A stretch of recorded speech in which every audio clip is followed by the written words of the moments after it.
Good morning, students. Now we will do one sum of analytical petty cash book.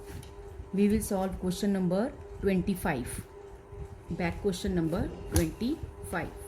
So question number 25. Record the following transactions in a petty cash book drawn with suitable columns. Suitable columns they have set. तो that's why analytical पेटी cash book बनेगी. ठीक है.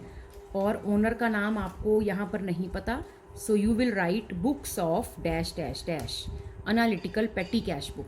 तो मैंने आपको पेटी cash book में बताया था, क्या बताया था कि ये जो डेबिट वाली साइड है, हम ये डेबिट वाली साइड को उड़ा देते हैं. ठीक है. और हम सीधा ही अमाउंट रिसीव्ड कॉलम से स्टार्ट करते हैं. तो हम यहाँ पर क्या लिखेंगे, हम यहाँ पर लिखेंगे अमाउंट रिसीव्ड. इस तरह पेटी कैश बुक बनाना, ऐसे कई बार कॉलम सारे पूरे नहीं आते, तो मैंने इस पेटी कैश बुक को इस तरह बनाया है. देखो कॉपी को मैंने ऐसे किया है. ठीक है, देख रहे हो आप, मैंने कॉपी को इस रुख में किया है. वैसे हम ऐसे कॉपी रखते हैं, मैंने कॉपी को इस रुख में करके ठीक इस तरह मैं पेटी कैश बुक बनाने लगी हूँ. तो सबसे पहले हम इधर लिखेंगे अमाउंट रिसीव्ड. ठीक है, हम सारे यहाँ पर कॉलम्स के नाम लिख लेंगे. तो amount received, date, particulars, voucher number और अमाउंट पेड. हाँ जी, सबसे पहले फर्स्ट एंट्री 2018 जनवरी 1, 2018 जनवरी 1. पेटी cashier is given a monthly impressed amount of ₹400. तो एंट्री विल बी पेटी कैश अकाउंट डेबिटेड. ठीक है, टू कैश. तो वो बता रहे हैं कि पेटी कैशियर को हम हर महीने ₹400 देते हैं. Is given a monthly impressed. He spent last month 252. इस 400 में से पिछले महीने उसने 252 खर्च कर दिए थे. And got the same from the head cashier today. तो 252 उसने अगर खर्च कर दिए थे, तो इसका मतलब ये हुआ कि ₹148 उसके पास पिछले महीने का बैलेंस पड़ा है, जो कि इस तरफ आपका बैलेंस कैरी डाउन आया होगा. तो वो जो आपका इस तरफ बैलेंस कैरी डाउन आया होगा, वो ब्रॉड डाउन तो डेबिट साइड भी होगा ना, क्योंकि कैश एसेट है. तो हम यहां पे लिखेंगे सबसे पहले टू बैलेंस ब्रॉड डाउन. ठीक है, यहाँ पे रुपीस के सिंबल बनाने हैं दोनों कॉलम्स में आपने, अमाउंट रिसीव्ड, अमाउंट पेड में. तो ये आएगा आपका 148. ठीक है, 148. और फिर हमने उसको ₹252 और दे देने हैं. तो जो हमने उसको ₹252 और देने हैं, तो उसकी एंट्री होगी पेटी कैश टू कैश अकाउंट. ये भी एंट्री जनवरी 1 को ही होगी. 252 ये हमने उसको और दे दी. ठीक है, उसके बाद अब क्या शुरू होंगे, उसके बाद हमारे सारे के सारे एक्सपेंसेस शुरू होंगे. अब नेक्स्ट डेट डाल लेंगे जनवरी 2. Paid for cartage. तो बाय कार्टेज अकाउंट. देखो यहां पर अमाउंट पेड कॉलम में कुछ नहीं आएगा. क्यों? क्योंकि वो अमाउंट रिसीव्ड कॉलम में जाएगा ना. 2 वाली एंट्रीज इधर, क्योंकि 2 वाली एंट्रीज वैसे हमने इधर लिखनी थी इस तरफ, तो वो तो हमने पोर्शन उड़ा दिया ना पर्टिकुलर्स कॉलम का. ठीक है, तो वो अमाउंट इधर आएगा. तो बाय कार्टेज, तो ये है ₹10. तो अमाउंट पेड में हमने कितना लिखा, 10. नेक्स्ट है paid for postage, by postage account. ठीक है, ये कितने हैं, 9. ठीक, उसके बाद नेक्स्ट है पेड फॉर ठेला चार्जेस, जनवरी 8. तो हम क्या लिखेंगे, बाय, यहां पर आप चाहे ऐसे का ऐसे ही नाम लिख दो इसका, बाय ठेला चार्जेस. ठीक है, साथ में अकाउंट वर्ड मत लिखना. ठीक है, यहां क्योंकि ये ठेला चार्जेस नाम का कोई काउंट नहीं होता.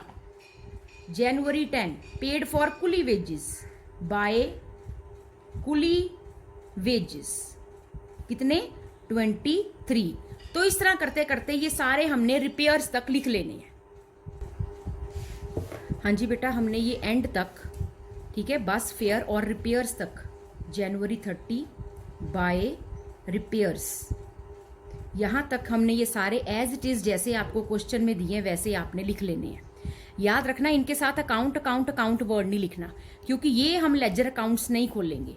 हम जो यहाँ कॉलम्स बनाएंगे ना, उन कॉलम्स के नाम के हम लेजर अकाउंट खोलेंगे. जैसे हमने प्रिंटिंग स्टेशनरी का एक कॉलम बना देना है ना, तो उस नाम का लेजर अकाउंट खोलेंगे। यहाँ पे प्रिंटिंग के साथ अकाउंट वर्ड लगा देंगे, स्टेशनरी के साथ अकाउंट वर्ड लगा देंगे, तो फिर इसका तो ये मतलब होगा कि प्रिंटिंग का अलग लेजर अकाउंट बन रहा है, स्टेशनरी का अलग बन रहा है।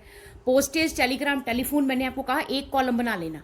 तो अगर तुम यहाँ पर postage account, Telegram account, telephone account, account account account word लगा दोगे उनके साथ, तो फिर इसका तो मतलब हो जाएगा कि उसके अकाउंट अलग अलग बन रहे हैं। तो इनके साथ अकाउंट वर्ड नहीं लगाना, बस एज इट इज क्वेश्चन में से उतार देना।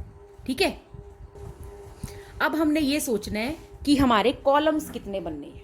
ठीक है, अब हमने क्या सोचना है कि हमारे कॉलम्स कितने। देखो इस तरह बनी ना, ये देखो उसकी जो क्रेडिट साइड है वो सारी की सारी जो साइड है वो खाली है। ठीक है, अब आगे हमने कितने कॉलम्स बनाने हैं अब वो हमने सोचना है। तो हम फर्स्ट एक्सपेंस से ये सोचना शुरू करेंगे। तो ये देखो सबसे पहला हमारा एक्सपेंस है कार्टेज, तो एक कॉलम हम बनाएंगे कार्टेज का। तो कॉलम बनाया कार्टेज का। ठीक है, 3-4 कॉलम्स बना लेते हैं क्योंकि जरूरत तो पड़नी ही है, फिर बाद में उनको नाम देना शुरू कर देंगे। देखते हैं कितने कॉलम्स बनते हैं, 4 बनते हैं, 5 बनते हैं, वो हम देख लेंगे।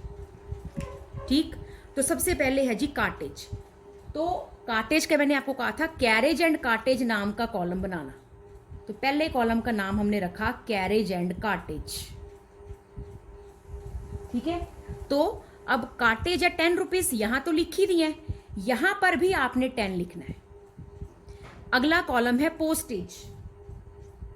तो पोस्टेज के लिए मैंने आपको कहा था पोस्टेज, टेलीग्राम, टेलीफोन नाम का कॉलम बनाना। Postage comma telegram. ठीक है, अब इसमें टेलीफोन तो था ही नहीं, आप पोस्टेज एंड टेलीग्राम भी लिख सकते हो। तो पोस्टेज एंड टेलीग्राम, तो पोस्टेज के 9 रुपीज है, तो ये पोस्टेज कॉलम में जाके आपने यहां पे 9 रुपीज लिख देने हैं। अगला है ठेला चार्जेस।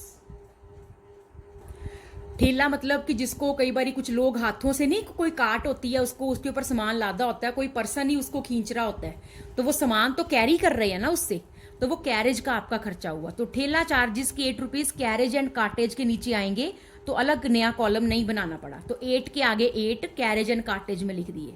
नेक्स्ट है कुली वेजेस। तो कुली ने भी आपका सामान कैरी किया है, तो ये भी कैरेज का खर्चा है, ये 23 भी आप कैरेज एंड कार्टेज के नीचे लिख दोगे। नेक्स्ट है रिक्शा चार्जेस। तो रिक्शा पर भी आपने सामान ही लादा होगा, ठीक है, रिक्शे वाले को पैसे दिए, ये 4 रुपए भी आप यहीं पर कैरेज एंड कार्टेज में लिख दोगे। मतलब अभी तक तीसरे कॉलम की नौबत नहीं आई। नेक्स्ट आ गया टेलीग्राम 16, तो वो भी पोस्टेज एंड टेलीग्राम कॉलम बना हुआ है, तो ये 16 यहां पर आ जाएंगे। ठीक है, पोस्टेज टेलीग्राम के नीचे।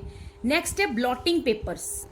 तो ब्लॉटिंग पेपर एक तरह से स्टेशनरी है, तो हमारा अगला कॉलम तैयार हो गया प्रिंटिंग एंड स्टेशनरी काउंट।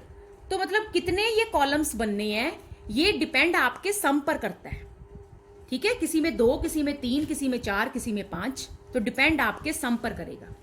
तो ब्लॉटिंग पेपर्स के जो 7 रुपीज है वो आप प्रिंटिंग एंड स्टेशनरी के नीचे यहां पर 7 लिख दोगे। उसके बाद नेक्स्ट तो आई प्रिंटिंग गया 26, तो वो भी प्रिंटिंग एंड स्टेशनरी, कॉपी की सेम लाइन में आपने आगे जाना है। नेक्स्ट है railway freight. Railway freight carriage and cartridge में नहीं, फ्रेट का आपका जो होता है वो अलग कॉलम होता है। ठीक है, तो ये रेलवे फ्रेट को हमने क्या करना है, इसका हम अलग से सन्ड्रीज कॉलम भी बना सकते हैं। तो इसके लिए हम रेलवे फ्रेट के लिए अपना कॉलम बनाएंगे, आप इसे कह सकते हो सन्ड्री, ठीक है, एक्सपेंसेस। आप इसे सन्ड्री एक्सपेंसेस भी कह सकते हो, आप इसे सन्ड्रीज भी कह सकते हो। ठीक है, तो रेलवे फ्रेट के पैसे कितने हैं 21, वो हमने यहां पर डाल दिए। ठीक है, अब सन्ड्री एक्सपेंसेस, ये अब कौन सा एक्सपेंस है ये पता नहीं। अब देखिए आगे कोई और कॉलम तो नहीं बनना, लेटर स्टेशनरी में चला जाएगा, एंटरटेनमेंट सन्ड्रीज में ये इनकम है, एनवेलप प्रिंटिंग है स्टेशनरी में, ये भी स्टेशनरी में, बस फेयर भी आपका, कैरेज कार्टेज, रिपेयर स्टेज, तो अब और कोई कॉलम नहीं बनना। तो लास्ट में ना आप एक रिमार्क्स कॉलम बना सकते हो। ठीक है, वो जो आपका रिमार्क्स कॉलम होगा, सन्ड्रीज में जो आपने खर्चे डाले, सन्ड्रीज में ना जो खर्चे किसी एक कैटेगरी में नहीं आते, ठीक है, और इतने इंपॉर्टेंट भी नहीं है, हम उन्हें सन्ड्रीज में डाल देते हैं और फिर रिमार्क्स में लिख देते हैं कि ये किससे रिलेटेड है। तो हम यहां पे लिख देंगे कि ये फ्रेट अकाउंट है। ठीक, अनपेड लेटर्स। अनपेड लेटर्स का मतलब है कि कोई लेटर्स वगैरह आपने खरीदी होंगी, कोई आउटस्टैंडिंग आपके पैसे होंगे, वो आपने अब दिए, ठीक है। तो ये प्रिंटिंग है, स्टेशनरी में आएंगे। तो ये जो आपकी अनपेड लेटर्स हैं उसमें, सॉरी, पोस्टेज एंड टेलीग्राम में आएंगे, ठीक है। तो अनपेड लेटर्स के पैसे आपके पोस्टेज एंड टेलीग्राम में आएंगे। तो ये 3 रुपीज कहाँ गया, पोस्ट टेलीग्राम, ये रहा, यहां पे गई। उसके बाद नेक्स्ट है एंटरटेनमेंट। एंटरटेनमेंट के लिए भी अलग अकाउंट खोलने की जरूरत नहीं है, इसको सन्ड्री एक्सपेंसेस में डाल दो। 16 है, यहां पर लिखा 16 और यहां पर लिख दिया हमने एंटरटेनमेंट अकाउंट, ठीक है। इसके लिए अलग कॉलम नहीं हम यहां पर बना रहे। नेक्स्ट है collection from private phone calls. अब ये क्या है collection from private phone calls? तो ये ऐसा है, collection from private phone calls, कि आपको कोई इनकम हुई है, ठीक है। कि जैसे दुकान में कोई फ़ोन पड़ा होगा तो किसी ने फ़ोन किया होगा, तो इन्होंने फ़ोन करवाने के उससे पैसे ले लिए होंगे, ठीक है। तो वहाँ से इनको कलेक्शन हुई है कितने की, 18 रुपीज़ की। अब ये तो इनकम है ना, ठीक है। तो अगर ये इनकम है तो ये बाय करके नहीं आएगी, अब इसको ठीक करो, ये टू करके आएगी, क्योंकि petty cash account debited, cash आ रहा है, to collection from private phone calls, credit all income and gain. तो इनकम क्रेडिट होती 2 हो गया, तो 16 है, तो ये पैसे इधर आएंगे, ठीक है। नेक्स्ट है एनवेलप्स।